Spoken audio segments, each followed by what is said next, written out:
الحمدللہ والصلاة والسلام علی رسول اللہ۔ اعوذ باللہ من الشیطان الرجیم، بسم اللہ الرحمن الرحیم۔ اتل ما اوحی الیک من الکتاب واقم الصلاة ان الصلاة تنہی عن الفحشاء والمنکر ولذکر اللہ اکبر واللہ یعلم ما تصنعون۔ 21واں پارہ ہے اور سورہ عنکبوت چل رہی ہے۔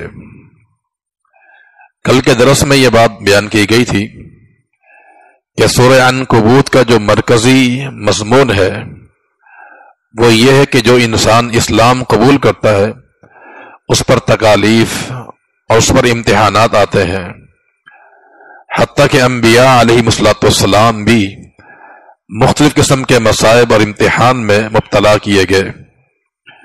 اس تناظر میں یہ بات بیان کی گئی تھی کہ ابراہیم علیہ السلام کا واقعہ بھی اس سورہ میں ذکر کیا گیا، اور سیدنا نوح علیہ السلام کا واقعہ بھی ذکر ہوا، اور لوط علیہ السلام کا واقعہ بھی ذکر کیا گیا۔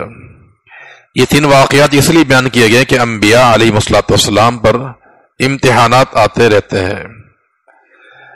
اب اس سپارے کے آغاز میں اللہ رب العالمین نے چند عملی تدبیریں بتائی ہیں کہ جب ایک انسان پر مصائب مشکلات آتی ہیں ایمان کی وجہ سے، تو ایمان پر استقامت اور ڈٹ جانے کے لیے تین عملی تدبیریں بتائی ہیں کہ اگر انہیں اختیار کر لیا جائے تو انسان میں صلاحیت پیدا ہو جاتی ہے کہ وہ مصائب کو برداشت کر سکتا ہے۔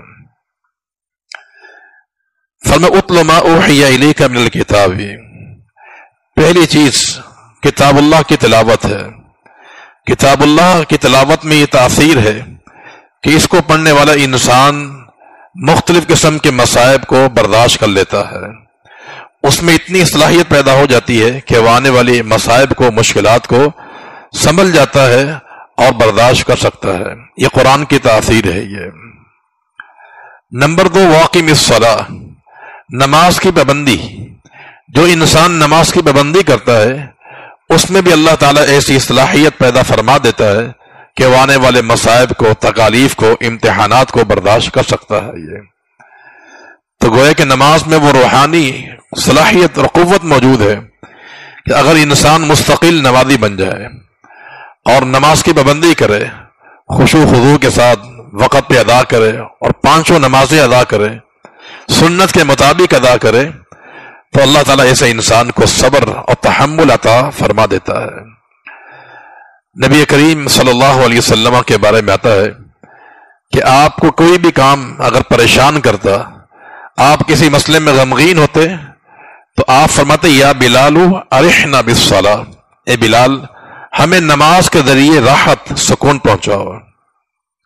اور ایک اور حدیث ہے کہ جب نبی کریم صلی اللہ علیہ وسلم پریشان ہوتے تو آپ نماز ادا کیا کرتے تھے، اور اسی لیے دوران جنگ جو کہ ایک مشکل حالت ہوتی ہے، انسان پریشانی کے اندر ہوتا ہے، لیکن اس حالت میں بھی اسلام نے نماز کو معاف نہیں کیا ہے۔ تو ہماری اصل قوت، روحانی قوت ہماری اصل نماز ہے، ہمارا دین ہوا کرتا ہے۔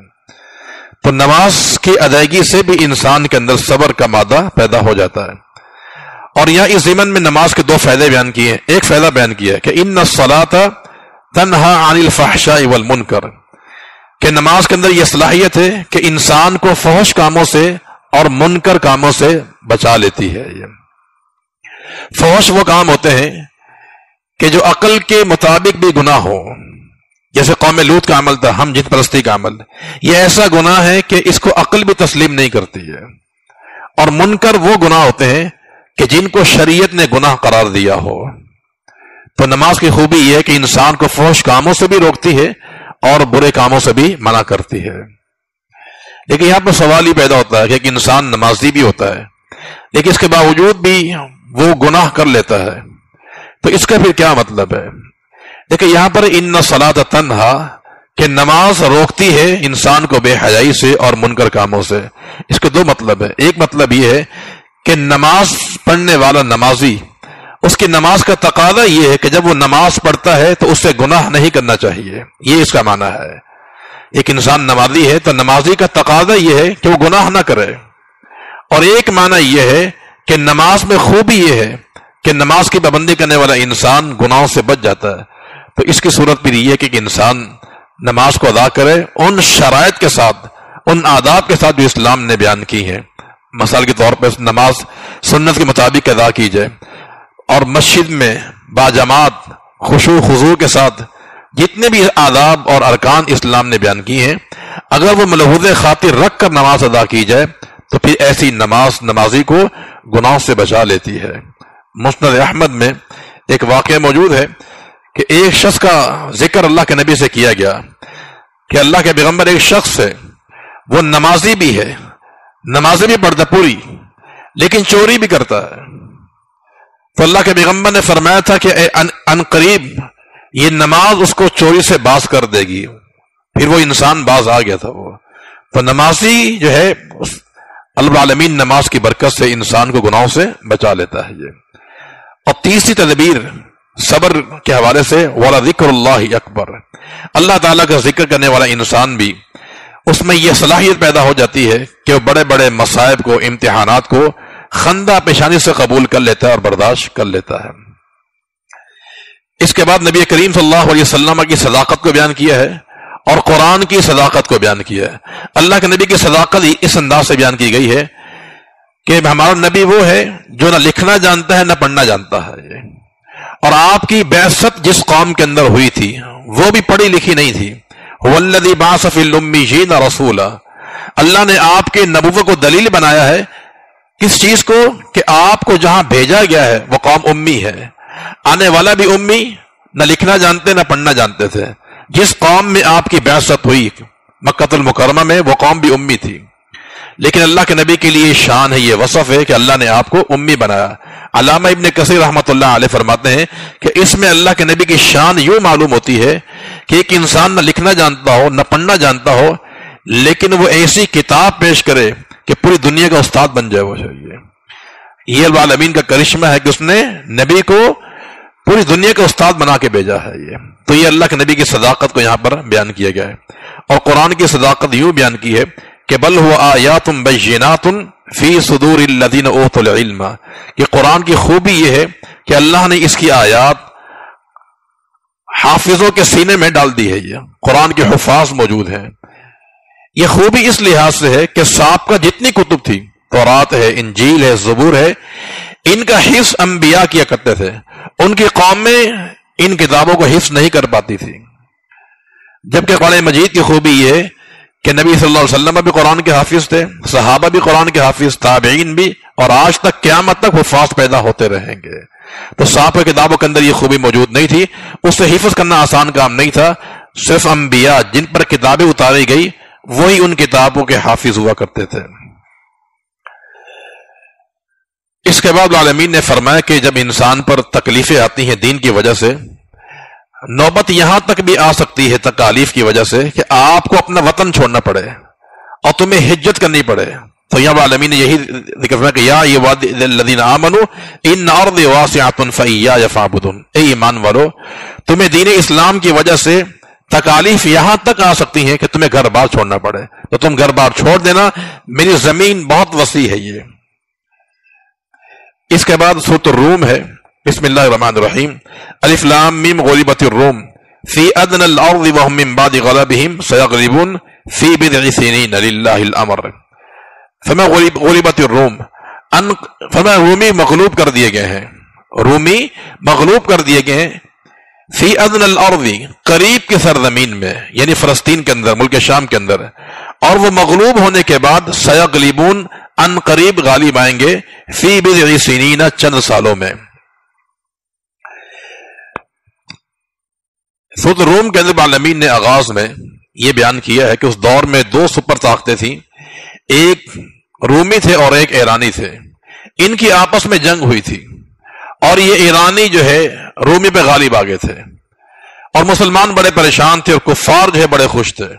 مسلمانوں کی حمایت ہمدردی جو ہے وہ رومیوں کے ساتھ تھی، وہ اس لحاظ سے کہ رومی اہل کتاب تھے، اور مشرکین کی ہمدردیاں جو ہے وہ مجوس کے ایران کے ساتھ تھی، کیونکہ ایرانی جو ہے مشرک تھے اور آتش پرست تھے اور یہ بت پرست تھے، لہذا ان کی حمایتیں مشرکین کے ساتھ تھی اور اہل اسلام کی حمایتیں جو ہے وہ رومیوں کے ساتھ تھی۔ تو جب ایرانیوں نے شکست دی رومیوں کو تو مسلمان بہت پریشان تھے، 90,000 عیسائی قتل کر دیے گئے تھے، اور ایران کے بادشاہ نے بڑے بڑے ان کے علاقے فتح کر لیے تھے، بیت المقدس کو، بستی انطاکیہ ہے، دمشق ہے، یہ سارے علاقے اس نے سمیٹ لیے تھے۔ تو مسلمان پریشان تھے۔ ان حالات میں اللہ رب العالمین نے قرآن اتارا کہ رومی مغلوب آ گئے ہیں، لیکن ان قریب چند سالوں کے اندر یہ رومی ایرانیوں پہ غالب آ جائیں گے۔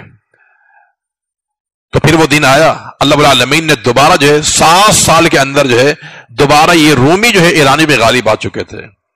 تو یہ پیشن گوئی اللہ کے پیغمبر صلی اللہ علیہ وسلم کو کی گئی تھی اور یہ پوری ہو گئی تھی، اور اس دن اہل اسلام خوش تھے، ان کی خوشی ڈبل تھی۔ ایک تو رومی غالب آ گئے تھے، اور دوسری وجہ یہ تھی کہ جنگ بدر کے اندر مسلمانوں کو فتح حاصل ہوئی تھی، تو ڈبل رب العالمین نے خوشی مسلمانوں کو یہاں پر عطا فرمائی تھی۔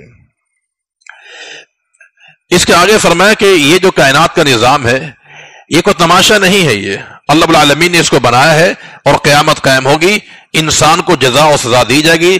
دنیا میں جو انسان کام کرتا رہا ہے آخرت میں اس سے رب العالمین کی ملاقات ہونے والی ہے۔ یہ اس کے آگے رب العالمین نے اپنی نشانیاں بیان کی ہیں، وَمِنْ آیَاتِهِ خَلَقَكُم مِّن تُرَابٍ، اللہ کی نشانی ہے کہ اس نے مٹی سے انسان کو بنایا اور چلتا پھرتا بنا دیا ہے۔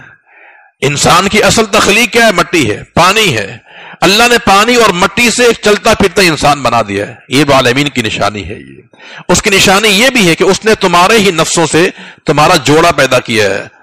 آدم علیہ السلام سے حوا کو پیدا کیا تھا، لِتَسْكُنُوا إِلَيْهَا، تاکہ تم اس سے سکون حاصل کرو، وَجَعَلَ بَيْنَكُمْ مَوَدَّةً وَرَحْمَةً، اور اللہ نے زوجین کے درمیان محبت اور پیار رکھ دیا ہے۔ یہ دیکھیں انسان کی تسکین اور انسان کو سکون جو ہے اس سے ملے گا جو اس کی جنس سے ہوگا۔ تو مانا انسان کی شادی جو ہے نکاح عورت سے کیا جائے گا تو اس کو راحت حاصل ہوگی۔ انسان کی شادی جنات سے نہیں ہو سکتی ہے، یا کسی حیوان سے انسان کی شادی نہیں کی جا سکتی ہے، یہ کیونکہ دونوں ہم جنس نہیں ہے۔ یہ تو رب العالمین نے اس کو بھی اپنی رحمت قرار دیا ہے کہ یہ جو میاں بیوی ہوتے ہیں یہ ان کا آپس میں جڑ جانا، بندھن جو ہے، یہ رب العالمین کی نشانی ہے کہ ان کے دلوں میں اللہ الفت اور پیار پیدا فرما دیتا ہے۔ اور یہ بات حقیقت ہے کہ لڑکا لڑکی دونوں اجنبی ہوتے ہیں، بعض اوقات تعارف نہیں ہوتا ہے، لیکن جب نکاح ہو جاتا ہے یہی دونوں میاں بیوی جو کل تک جو ہے اجنبی ہوتے تھے پھر ایک جان بن جاتے ہیں۔ ماں پوری زندگی بچوں کو پالتی ہے، اور باپ پوری زندگی جو ہے اپنی بیوی کی اور بچوں کی کفالت کر رہا ہوتا ہے۔ یہ رب العالمین کی نشانی ہے کہ نکاح کی بنیاد پر یہ برکت پیدا ہوتی ہے۔ اگر بھاگ کر شادی کی جائے یا اور جو غیر شرعی طریقے ہیں، اگر اس بنیاد پر نکاح ہو بھی جاتا ہے تو وہ دائمی نہیں ہوتا ہے، وہ الفت اور پیار سے پیدا نہیں ہوتی ہے۔ اور ایک نشانی یہ بھی ہے کہ اللہ رب العالمین نے تمہاری زبانیں الگ الگ بنائی ہیں، تمہارے رنگ رب العالمین نے الگ الگ بنایا ہے۔ دنیا میں سینکڑوں زبانیں بولی جاتی ہیں، ہر بولی بولنے والا الگ انداز سے بولی بولتا ہے، اور فرمایا کہ تمہارا رنگ بھی رب العالمین نے الگ الگ بنا ہے۔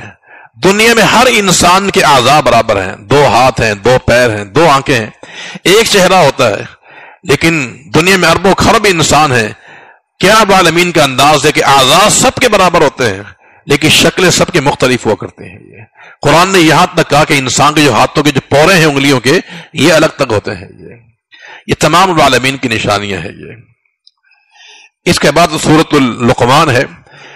سورۃ لقمان کے آغاز میں رب العالمین نے قرآن کی صفات بیان کی ہیں کہ یہ قرآن مجید اس کی جو آیات ہیں حکیم حکمت والی ہیں، حکمت سے بھری ہوئی ہیں۔ یا پھر قرآن کی آیتیں حکمت والی ہیں کہ یہ منسوخ نہیں ہے، یا پھر قرآن کی آیت حکمت والی ہیں کہ ان میں خلل نہیں ہے، تضاد نہیں ہے۔ یہ اور پھر اہل ایمان کی صفات بیان کی کہ اہل ایمان وہ ہیں جو نماز قائم کرتے ہیں، زکوٰۃ دیتے ہیں، اور ان کا آخرت پر یقین ہوتا ہے۔ اور اس کے متصل لقمان علیہ السلام کا واقعہ بیان کیا ہے۔ یہ لقمان حکیم کے بارے میں یہ ہے کہ لم یکن نبیا، یہ نبی نہیں تھے، رجلا صالحا، ایک نیک آدمی تھے، اور حکیم تھے، ان کے پاس طب کا فن موجود تھا اور دانائی ان کے پاس موجود تھی۔ لقمان حکیم کا واقعہ اللہ رب العالمین نے اس تناظر میں بیان کیا ہے کہ عقیدہ توحید ایک ایسا عقیدہ ہے کہ اس کو دنیا کے حکاماں نے تسلیم کیا ہے۔ جو دانش مند لوگ تھے، دنا تھے، انہوں نے بھی عقیدہ توحید کو مانا ہے، تو ایک کفار مکہ تمہیں لقمان حکیم سے سبق لینا چاہیے کہ یہ عقیدہ ایسا نہیں جو نبی نے بیان کر دیا ہے، اس عقیدے کو تسلیم کر چکے ہیں وقت کے بڑے بڑے حکماء اور دانشمند جو ہے۔ تو یہاں لقمان حکیم کا وہ عقیدہ بیان کیا ہے اور ان کی وہ نصیحتیں جو انہوں نے اپنے بیٹے سے کی تھی کہ یا بنی لا تشرک باللہ، شرک نہ کرنا، یہ نصیحت کی گئی۔ اور نمبر 2 والدین کی خدمت کرنا، اور نمبر 3 قیامت کے تعلق سے بتایا کہ قیامت قائم ہونے والی ہے، اگر تم نے دنیا میں ذرہ بھی عمل کیا ہوگا وہ اللہ کی بارگاہ میں پیش کر دیا جائے گا۔ پھر درس دیا، اخلاقیات کا درس دیا کہ نماز قائم کرو، نیکی کا حکم دو، برائی سے منع کرو، صبر کرو، اور برے اخلاق سے منع کیا کہ لوگوں سے عقل کے بات مت کرنا، منہ چڑھا کر منہ بسور کر باتیں نہ کرنا، اور یہ بھی سمجھایا کہ اپنی آواز کو ہلکا رکھو، پس آواز رکھو، بلند آواز نہیں کرنی ہے۔ ہاں جہاں دین اسلام نے حکم دیا ہے کہ آواز کو بلند کیا جائے، جیسے اونچی آواز سے آمین کہنا ہے، یہ تلبیہ حج کے موقع پہ پڑھا جاتا ہے، جو اذکار اونچی آواز سے پڑھنا ثابت ہے جیسے آذان ہے، انہیں بلند آواز سے ادا کیا جائے۔ ان کے سوا انسان کو دعا گفتگو جو ہے دہمے اور آہستہ الفاظ سے کرنی چاہیے۔ یہ اور سمجھ کہ سخت ترین آواز یا بری ترین آواز جو ہے وہ گدھے کی آواز ہوتی ہے۔ گدھے کی آواز سب سے بدترین ہوتی ہے، یہ چیختا اور چلاتا بہت زیادہ ہے۔ یہاں سوال یہ پیدا ہوتا ہے کہ اور بھی بہت سے جانور ہیں جو چیختے بھی ہیں، چلاتے بھی ہیں، لیکن قرآن نے تشبیہ گدھے کی آواز سے دی ہے۔ اس میں فرق یہ ہے کہ باقی جو جانور ہوتے ہیں وہ اس وقت چیختے جب ان پر لوٹ ڈالا جائے، لیکن گدھا ایسا ہے کہ یہ بغیر ضرورت کے بھی چیختا رہتا ہے۔ اس لیے ان انکل لصواتی لصوت الحمیر، آوازوں میں سب سے بدترین آواز جو ہے وہ گدھے کی آواز ہوتی ہے۔ اس کے بعد جو ہے سورۃ احزاب ہے۔ سورہ احزاب بھی مدنی سورت ہے، اس میں 3 واقعات عالمین نے بیان فرمائے ہیں۔ پہلا واقعہ غزوہ احزاب کا بیان کیا گیا ہے، اور دوسرا واقعہ غزوہ بنو قریظہ کا، اور تیسرا واقعہ جو ہے زینب بنت جحش رضی اللہ تعالی عنہ کا واقعہ، وہ 22 سپارے کے آغاز میں آتا ہے۔ اس سپارے میں 2 واقعے بیان کیے گئے ہیں، غزوہ احزاب اور غزوہ بنو قریظہ جو ہے۔ غزوہ احزاب کا پس منظر یہ ہے کہ جب جنگ احد برپا ہوئی تھی شوال کے مہینے کے اندر سن 2 ہجری کے اندر، اور اس میں مسلمانوں کو عارضی شکست ہوئی، اور بعد میں عالمین نے مسلمانوں کو فتح سے ہمکنار کر دیا تھا۔ جنگ احد کے بعد کفار جو ہے نا وہ سکون سے بیٹھے نہیں، انہوں نے آئے دن مسلمانوں کو تکلیف دینا شروع کر دی۔ 70 صحابہ کرام قرہ شہید کر دیے گئے، 10 دوسرے مقام پر شہید کر دیے گئے۔ اس انداز سے تکلیفیں مسلمانوں کو دیتے رہے، یہاں تک کہ مدینہ منورہ میں یہودی قبیلہ بنو نذیر آباد تھا، اس نے مدینہ منورہ کے اندر مسلمانوں کو تکلیف دینا شروع کر دی تھی۔ تو نتیجہ یہ ہوا کہ اللہ کے نبی نے اس کو وہاں سے نکال دیا تھا۔ جب وہاں سے نکالا گیا تو بنو نذیر یہودی جو سردار تھا اس نے جا کے تمام کفر سے ملاقات کی، مشرکین مکہ سے جا کے ملا، انہیں جہاد پر اس نے ابھارا، لڑنے پر جو ہے عیسائیوں کو، یہودیوں کو۔ الغرض 10,000 کے قریب کفار جمع ہو کر مدینہ منورہ کو ختم کرنے کے لیے آئے تھے۔ اسی کا نام جنگ احزاب ہے۔ یہ اس میں یہودی بھی تھے، اس میں عیسائی بھی تھے، اس میں مشرکین مکہ بھی تھے، تمام ائمۃ الکفر اکٹھے ہو گئے تھے، اور مسلمانوں کی تعداد جو 3,000 تھی۔ تو اللہ کے پیغمبر صلی اللہ علیہ وسلم پریشانی کے عالم میں تھے، کیا کیا جائے، اور دشمن نے چاروں طرف سے آپ کو نرگے میں اور حصار میں لیا ہوا تھا۔ قرآن نے یہاں پورا نقشہ کھینچا ہے کہ مسلمانوں کی آنکھیں پترا گئی تھی، کلیجے حلق میں آ چکے تھے۔ یہ ان حالات میں سلمان فارسی رضی اللہ تعالی عنہ نے اللہ کے نبی کو مشورہ دیا کہ آپ خندق کھودیں۔ تو خندق کھودی گئی تھی مدینہ منورہ کو بچانے کے لیے، اور یہ بڑی طویل اور عریض خندق کھودی گئی تھی، اور صحابہ کرام نے جذبہ ایمانی سے یہ خندق کھودی تھی، پیٹ پر پتھر باندھ کر یہ خندق کھودی گئی تھی۔ بہرحال جب یہ محاصرہ کر لیا، جب خندق کھودی گئی تو کسی بھی کافر کو ہمت نہ پڑی کہ خندق کراس کر کے مدینہ منورہ میں داخل ہو جائے۔ ایک آیا تھا خندق کراس کر کے تو علی مرتضی رضی اللہ تعالی عنہ اس کو جہنم حاصل کر دیا تھا۔ تو کم از کم 15-20 دن یہ محاصرہ رہا، لیکن کفار لڑنے کے لیے نہیں آ سکے۔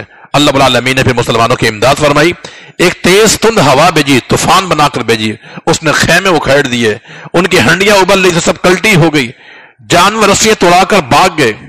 یہ ساری ہوا جو ہے کفار پر آئی تھی، اللہ رب العالمین نے مسلمانوں کو فتح سے ہمکنار کر دیا تھا۔ اور دوسرا غزوہ جو ہے وہ بنو قریظہ ہے، اس کا تعلق بھی اسی کے ساتھ تھا۔ اس کی اختصار سے تفصیلی بات یہ ہے کہ جب جنگ احزاب ہوئی تھی، میں نے بتایا کہ سب اس میں شامل تھے، کفار بھی تھے، منافقین بھی تھے، یہودی بھی تھے، عیسائی بھی تھے. ہاں ایک یہودی قبیلہ تھا جو مسلمانوں کے ساتھ تھا، اس کا نام تھا بنو قریظہ. یہ بھی یہودی تھے لیکن یہ مدینہ منورہ میں آباد تھے اور یہ مسلمانوں کے حمایتی تھے، حلیف تھے کہ اگر تم پر کوئی حملہ آور ہوگا ہم تمہارا دفاع کریں گے، یہ کم از کم ہم تمہارے خلاف لڑنے نہیں آئیں گے. یہ معاہدہ اللہ کے پیغمبر سے ان کا کیا ہوا تھا. لیکن جب جنگ احزاب ہوئی تو وہ جو بنو نذیر کا سردار تھا اس نے ان کو جا کے ورگلایا تھا مدینہ منورہ میں آ کر کہ تم کم از کم یہودی تو ہو نا، ہمارے ہم مذہب ہو، تمہیں اسلام مسلمانوں کی حمایت کرنے کی کیا ضرورت پڑی ہوئی ہے. لہذا اس نے ان کو ورگلایا تو انہوں نے راتوں رات معاہدہ توڑ دیا تھا. اللہ کے نبی کو اس کا علم نہیں تھا. جب آپ جنگ احزاب سے فارغ ہوئے تو آپ نے اسلحہ اتارا اور غسل کرنا آپ چاہ رہے تھے تو جبریل اللہ کے پیغمبر کے پاس آیا، کہا اللہ کے پیغمبر آپ نے اسلحہ اتار دیا ہے. فرمایا کہ ہاں جب جنگ ختم ہو گئی ہے تو اب اسلحے کی کیا ضرورت ہے. فرمایا ابھی تک ملائکہ نے اپنا اسلحہ نہیں اتارا ہے، ابھی ایک اور جنگ کرنی ہے. وہ جنگ کیا ہے کہ بنو قریظہ نے معاہدہ توڑ دیا تھا، ان پر حملہ آور ہونا ہے. تو پھر نبی کریم صلی اللہ علیہ وسلم نے صحابہ کرام کو دوبارہ جمع کیا. یہ وہ صحابہ ہیں جو خندق ہو چکے تھے، جنگ احزاب میں مقابلہ کر چکے تھے، تھکے ہارے، لیکن اسلام سے جہاد سے محبت ہی دوبارہ تیار ہوئے. اور پھر بنو قریظہ کا جا کے آپ نے قلعے کا محاصرہ کیا. 25 دن تک قلعے کا ان کا محاصرہ کیا گیا تھا، وہ بھی لڑنے پر نہیں آئے تھے وہ. تو پھر معاذ بن جبل رضی اللہ تعالی عنہ ان کو فیصل تسلیم کیا انہوں نے. تو انہوں نے پھر فیصلہ یہ کیا تھا کہ بنو قریظہ کے جو نوجوان ہیں انہیں قتل کر دیا جائے اور ان کے جو بچے اور بوڑھے ہیں اور ان کی خواتین ہیں ان کو لونڈی اور غلام بنا لیا جائے. تو پھر ایسا ہی کیا گیا. اللہ رب العالمین نے بنو قریظہ کی ساری سرزمین جو ہے